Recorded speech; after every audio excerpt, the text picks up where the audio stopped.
Presidente Rafael Correa, bienvenido, gracias por estar con nosotros y gracias por permitirnos conversar con usted así, de forma muy breve. No, feliz de estar en El Salvador, más aún por la beatificación de alguien a quien admiramos tanto como Monseñor Óscar Arnulfo Romero, mártir de nuestra América, y mil disculpas por la demora, porque estamos bastante atrasados en el horario. Presidente, para precisar un poco más sobre lo de Monseñor Romero, algunos presidentes latinoamericanos encarnan la personalidad de Monseñor Romero en su forma de vida, en su forma de actuar, en su forma de clamar, pedir justicia. Creo que a todos nos inspiran sus ideales, su valentía, ojalá pudiéramos tener la valentía de Monseñor Romero, sus palabras, el amor cristiano, denunciar la injusticia, que dejarnos esta paz artificial, o sea, paz, injusticia, pacificación, ¿no? Para que haya verdadera paz debe haber justicia. Pablo VI, en la Popular Progreso, decía: el desarrollo es el nuevo nombre de la paz. Nuestra América, a lo sumo, cuando no había expresión de violencia, ha estado pacificada, porque es uno de los continentes con mayor cantidad de riqueza del mundo y todavía tenemos miseria. Nos decimos el continente más cristiano del mundo y todavía somos el continente más desigual del planeta. Algo no anda mal ahí, algo no anda bien ahí, algo anda mal. Y eso Monseñor Romero nos lo recordaba. En ese sentido, pues, o sea, yo creo que, puedo hablar por muchos de mis colegas, sobre todo sudamericanos, muchos perseguimos lo que persiguió Monseñor Romero, una tierra de justicia, de dignidad, de equidad. Ojalá podamos hacerlo con algo de la valentía, de la frontalidad que mostró Monseñor Romero. Presidente, de alguna manera, Monseñor Romero describe un tipo de persona, ¿no? Una persona íntegra, libre de poderes fácticos, etcétera, y describe a la iglesia que él quiere conducir. Lógicamente, esto dentro del marco, digamos, del conflicto armado que vivía nuestro país. Esto se puede aplicar o se puede replicar desde los gobiernos, desde los presidentes, cuando un presidente intenta, por ejemplo, librarse de esas ataduras, librarse precisamente de los poderes fácticos y ser autodeterminante, ¿no? Ser soberano, como han dicho los gobiernos democráticos. ¿Qué tanto vamos caminando en esa línea de convertirnos en naciones soberanas, libres, libres de los poderes fácticos externos y lógicamente internos que hay, ¿no? Vea, la Iglesia habló mucho de la cuestión social. Durante los años 60, 70, la Conferencia Episcopal Latinoamericana hablaba muy fuerte y claro, encíclicas como las de Pablo VI, maravillosa, Popular un Progreso, ya lo había mencionado. Incluso la propia labor de Exercen de Juan Pablo II, aunque fue un papa sin duda mucho más conservador.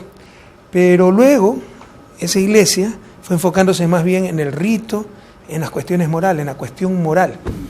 Sin embargo, en una región tan injusta, tan inequitativa como América Latina, la mayor cuestión moral sigue siendo la cuestión social, porque es inmoral, son inmorales las diferencias que existen en nuestra América. Aquí hay gente viviendo mejor que los ricos en Suiza, ¿no?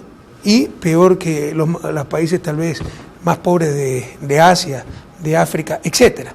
El problema de América Latina no es la falta de recursos, es la mala distribución de esos recursos. Entonces son injusticias que claman al cielo, por utilizar frases de la doctrina social de la Iglesia. Y para aquellos que no son creyentes, pero que son políticos, que tienen que servir a su pueblo, es indudable que hay que atender esa realidad. Es decir, aquí nos habla Monseñor Romero del Evangelio, nos habla de la Iglesia, de la doctrina social de la Iglesia, pero incluso para los no creyentes, con humanismo, con sentido de justicia, es obvio lo que hay que hacer, ¿no? Una región de mayor justicia, de mayor equidad, por medio de procesos políticos, porque esto no se va a lograr con la caridad, con la benevolencia, cambiar las injustas estructuras de poder. Por eso estamos en política, porque es por medio del poder político que se puede cambiar eso, no con rifas, con qué sé yo, con colectas, con la caridad. Siempre habrá lugar para caridad. Para las estructuras injustas de América Latina se van a cambiar por medio de procesos políticos. Entonces, independientemente de la creencia de cada uno, la realidad es tan contundente que no hay vueltas que darle. Entonces se trata de justicia social para nuestra América. Los cambios, y usted mismo lo decía, pueden revertirse, incluso perderse. Lógicamente sabemos que hay gobiernos progresistas que han logrado cambios importantes, que están sentando las bases de una nueva sociedad, de sociedades más justas, más inclusivas, más incluyentes. Pero bueno, usted advertía que se pueden perder esos cambios, se pueden revertir, incluso perder, ¿no? ¿Cuáles son los peligros que ve usted para que haya un retroceso en esos procesos democráticos? Reformar las estructuras injustas de nuestra América, ir hacia la justicia social, ir hacia el desarrollo, hacia lo es un problema político. Luego viene la técnica. ¿Por qué América del Norte se desarrolló y nosotros no? Si empezamos nuestra historia al mismo tiempo. ¿Por qué El Salvador no es Estados Unidos y viceversa? O Ecuador es Estados Unidos y viceversa. Hay muchas respuestas y muy complejas. Alexis de Tocqueville, cuando llegó a Estados Unidos y escribió su libro Democracia en América, empieza diciendo: me sorprende ver la igualdad de oportunidades, de condiciones de toda la población. Aquí nunca hubo eso. Entonces, una de las respuestas, que siempre fuimos dominados por unas élites, pero no élites que distribuyeron el fruto del progreso, mejoraron ellos y hicieron mejorar al resto. No, sino que cuando tuvieron más recursos lo utilizaron para diferenciarse. Sus clubes de lujo, sus ciudades de lujo. Eso pasó en El Salvador, 8 o 10 familias dominando, pasó en Ecuador y sigue pasando, ¿no?, en gran parte de nuestra América. Entonces, esto es un proceso político, el cambio en las relaciones de poder, que pasa de esas élites a las grandes mayorías. Transformar ese estado burgués en un estado verdaderamente popular, esos estados aparentes en estados integrales. Eso es lo que estamos haciendo, pero puede ser revertido con el poder de los medios de comunicación de las élites, con toda esta restauración conservadora que está viviendo nuestra América, ¿no? Acciones concertadas nacional e internacionalmente contra los gobiernos progresistas. Pueden ser que los viejos poderes vuelvan y que se pierda mucho. Yo creo que no se va a perder todo, pero se pierda mucho lo ganado. Por eso hay que seguir en esta lucha política. Presidente, quiero retomar un poco sobre el concepto de patria grande, ¿no? Construido lógicamente desde Sudamérica, desde el esfuerzo que hizo el presidente Hugo Chávez como líder latinoamericano, líder de Sudamérica. Y quiero preguntarle cómo avanza este proceso de la construcción de la patria grande y cómo encaja o cómo se ve la relación Cuba-Estados Unidos en medio de este concepto de construcción de la patria grande. Avanzamos. Sin embargo, el proceso no está libre de problemas, incluso de mala suerte.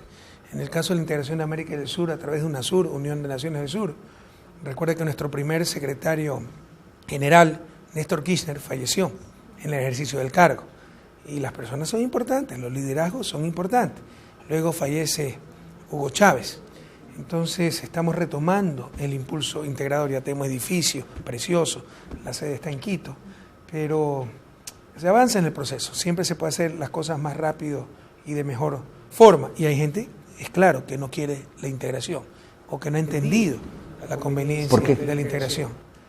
Bueno, no quieren mucho porque tal vez les conviene más seguir sometidos al norte, y otros no lo entienden porque creen todavía en esto del libre mercado, el sálvese quien pueda, que las relaciones con otros países deben ser competencia, no hay coordinación, articulación. Son procesos, por eso ha tenido tanto problema el Banco del Sur, la nueva arquitectura financiera del sur, etc. Y a nivel de comunidad de estados latinoamericanos y el Caribe, yo en estos momentos tengo la presidencia, también se avanza, y ahí tal vez un poco más rápido hemos avanzado, ¿no? Y la idea es que ese sea el foro donde se procesen conflictos, coincidencias, se armonicen políticas en la América Latina y el Caribe, y dejar la OEA ya como un espacio para encuentros entre bloques, Latinoamérica y el Caribe y América del Norte, al norte del Río Grande, Estados Unidos y Canadá, porque si no vamos a ser aplastados por los países hegemónicos. Imagínense El Salvador, Ecuador, procesando un conflicto individualmente contra Estados Unidos en OEA, es un absurdo. Además que la OEA siempre ha sido influenciada, yo diría determinada por los intereses de los países hegemónicos. Fidel lo llamaba el Ministerio de las Colonias. Entonces, seguimos construyendo esa Estados Unidos, es una gran Cuba. noticia, Estados Unidos, Cuba. Pero cuidado, también sobredimensionamos la cosa. Fue un gran acierto del presidente Obama con la intervención, dicho sea de paso, del Papa Francisco. Pero no es ningún regalo, por el contrario. O sea, eso es un logro del pueblo cubano, que después de más de medio siglo un bloqueo criminal que atenta contra todas las normas de derecho internacional, contra el derecho interamericano, no ha podido ser doblegado ese pueblo cubano. Así que aquí no es concesión de Estados Unidos ni del gobierno Incluso del usted Obama, decía que había que indemnizar. sino el derecho de Cuba, e incluso habría que indemnizar a Cuba.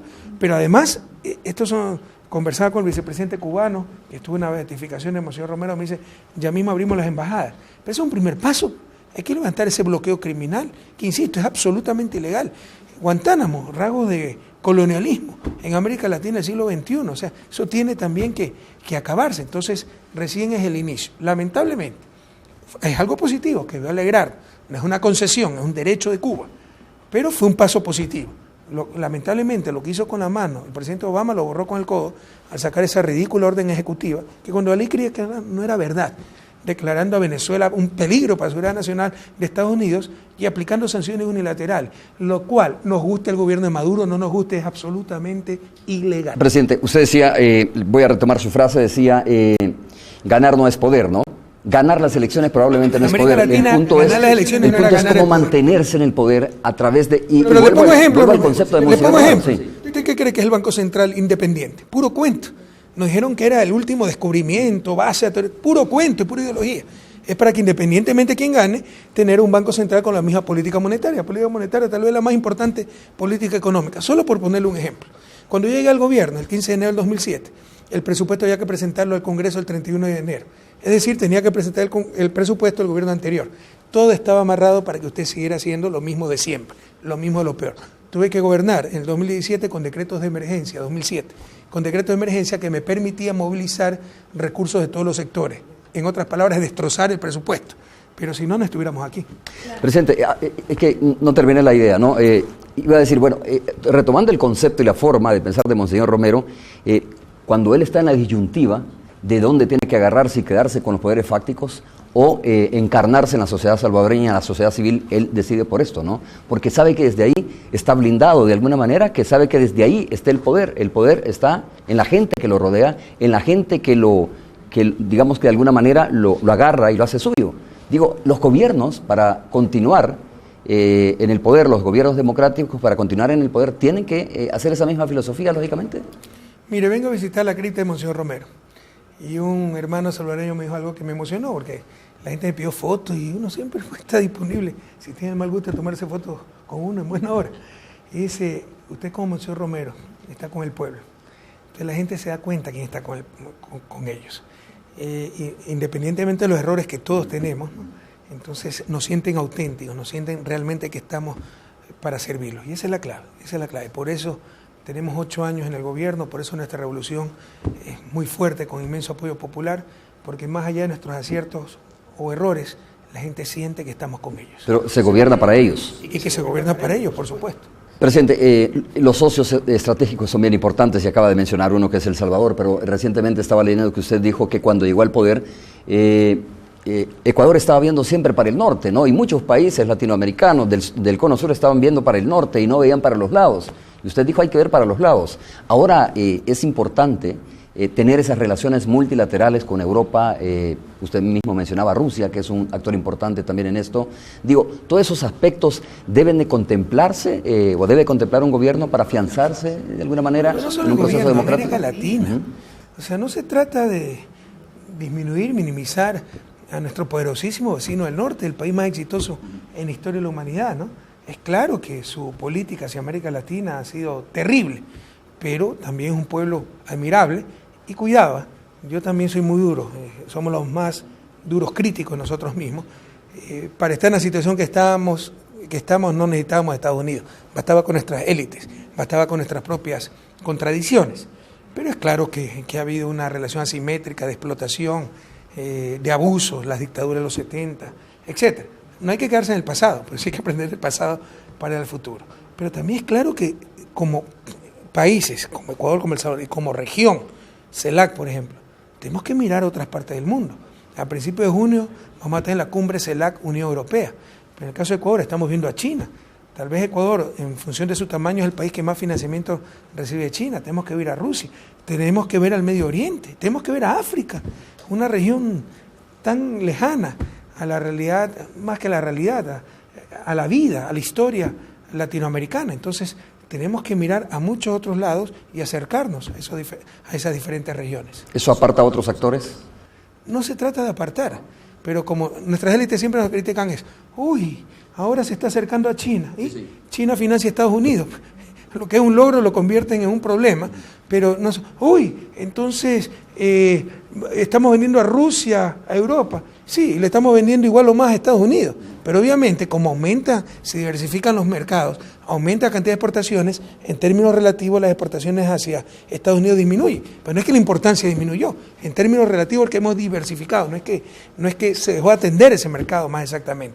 Entonces son las preocupaciones de nuestras élites, pero es obvio que América Latina e individualmente nuestros países tienen que mirar a todas las partes del planeta. Y no hay que pedirle permiso a nadie para hacer eso. Somos países soberanos. Presidente, hablemos un poco sobre la transparencia y la corrupción, cómo puede afectar a los gobiernos latinoamericanos, sobre todo los gobiernos democráticos, digo, que están llamados precisamente a a ser fuertes, ¿no? con este tema, a sentar precedentes con el tema de la corrupción y la transparencia. Que debemos ser los más duros críticos nosotros mismos. Es decir, nosotros no podemos cometer errores, lo vamos a cometer, y si no lo cometemos se los van a inventar, pero debemos ser mucho más rigurosos porque a nosotros no nos perdonan nada. Entonces la izquierda siempre habló de justicia social, pero muy pocas veces habló de eficiencia. Entonces lo más bonito es decir derechos para todos, distribución, pero si tenemos solo miseria para distribuir no es que vamos a mejorar mucho las condiciones de vida.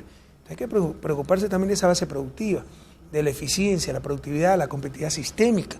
Son cosas que deben integrarse en el vocabulario de la izquierda moderna. Innovación, emprendimientos. Si todos debemos ser emprendedores.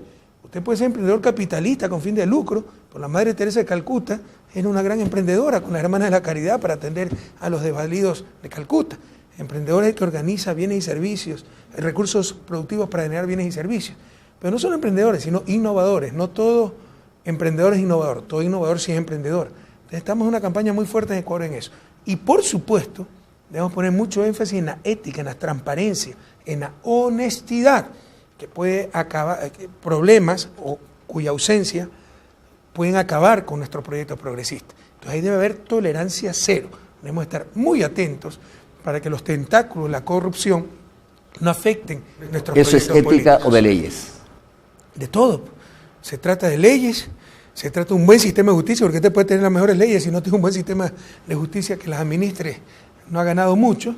Se trata de tecnología. Por ejemplo, en Ecuador tenemos ahora el sistema de compras públicas más moderno de América Latina. No hay contacto entre comprador y vendedor. Son subastas que usted puede ver en tiempo real en una pantalla de computadora. Entonces se minimizan las posibilidades de corrupción. Pero todavía las hay. Y todavía hay tolerancia social a esa corrupción. Porque no nos engañemos. En América Latina todo el mundo sabe quién roba.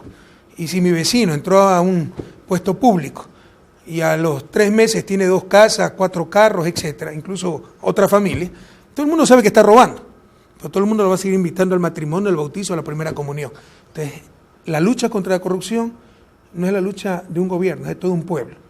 Y la mayor sanción no es la sanción legal, es la sanción social. Y somos muy tolerantes. ¿Qué participación debe tener la sociedad civil? La sociedad civil, digo, pero entendido en el concepto que usted explicaba anteriormente, ¿no? Presidente, porque de repente hay mecanismos establecidos, pero mecanismos nada más que no se aplican, que al final no le dan la participación a la sociedad civil. Bueno, claro que va a haber veeduría ciudadana, pero algunas veces el remedio es más caro que la enfermedad. Es también madurez, ¿no? Proceso de madurez democrática. Porque nosotros creamos esa veeduría ciudadana y se nos infiltró gente de la oposición para mentir, para engañar. Entonces, el remedio fue más caro que la enfermedad. Seguimos con esas veedurías, pero ahora somos mucho más cuidadosos en quienes la conforman. Entonces, esto es, insisto, tarea de todos y todos debemos hacer un ejercicio de honestidad, de autenticidad, de transparencia. Presidente, quiero particularmente terminar con la siguiente pregunta. Ya hablamos un poco del riesgo para las democracias que significa la corrupción y la transparencia, o la poca transparencia, mejor dicho, pero hay otro riesgo que es inminente en toda Latinoamérica, ¿no? Que viene desde el sur y corre hasta los Estados Unidos, es el narcotráfico. Ahora tiene usted, por ejemplo, un país complicadísimo como es México, pero también los países de Centroamérica están afectados por este tema. Pero no solo el hecho del tráfico de drogas, sino también cómo las estructuras filtran los poderes en los países latinoamericanos, ¿no? ¿Es en realidad una preocupación grave esta en Latinoamérica desde su punto de vista? Pero por supuesto. Sin embargo, creo que la estrategia está totalmente equivocada y habrá que revisarla. Tarde o temprano tendremos que ir a una legalización, al menos parcial, con los debidos controles de la droga. Y con esto servirá para que distorsionen estas palabras los medios de siempre, para que me linchen mediáticamente. Pero ni siquiera es nuevo. El problema de las drogas es lo más parecido al problema del alcohol. En Estados Unidos en la década de los 20 se hizo una enmienda constitucional prohibiendo el alcohol, que es una droga, dicho sea de paso. ¿Y qué generó la prohibición? No que la gente deje de beber, sino que se hagan multimillonarios, las pandillas, los Al Capone, etcétera, que manejaban el negocio del alcohol. No sé si Al Capone estaba en ese negocio, pero en todo caso, y tal vez fue posterior, pero que se creara un mercado negro que no pagaba impuestos, que no tenía controles sanitarios, etcétera, no violencia. Es la única enmienda constitucional norteamericana que ha sido derogada, porque vieron que no funcionaba. Y el alcohol es una droga. ¿Cuál es la única diferencia? Que los productores eran norteamericanos.